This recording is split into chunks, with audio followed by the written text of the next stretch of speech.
কার্যালয়ের অনুমোদন ক্রমে আমাদের কর্তৃপক্ষের সুনির্দিষ্ট দিক নির্দেশনায় আজকে 5 সদস্যের এই এনফোর্সমেন্ট টিম আজকে উত্তর রমজানপুর এই মাধ্যমিক স্কুলে আমরা অভিযান পরিচালনা করেছি।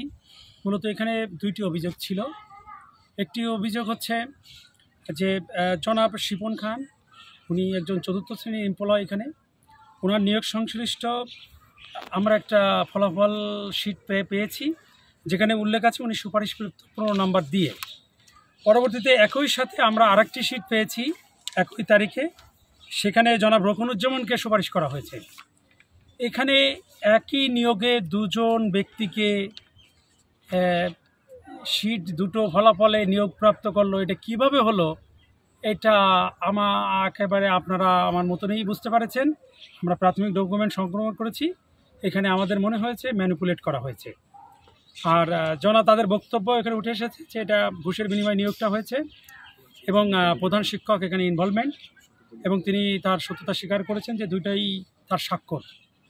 এবং এই বিষয়তে 2 জন একই রেজাল্ট, 2টোর আলাদা রেজাল্ট শিট কীভাবে তৈরি হলো তার কোনো সদুত্তর উনি দিতে পারেননি। আমরা কমিশনের আইন এবং বিধির আলোকে পরবর্তী প্রয়োজনীয় ব্যবস্থা গ্রহণ করার জন্য আমরা কমিশনে এটা প্রতিবেদন দাখিল করব। শিপন খান সরকারি বেতন উত্তোলন করছে, তার মূল মার্কশিট আজকে সে দেখাতে পারেনি।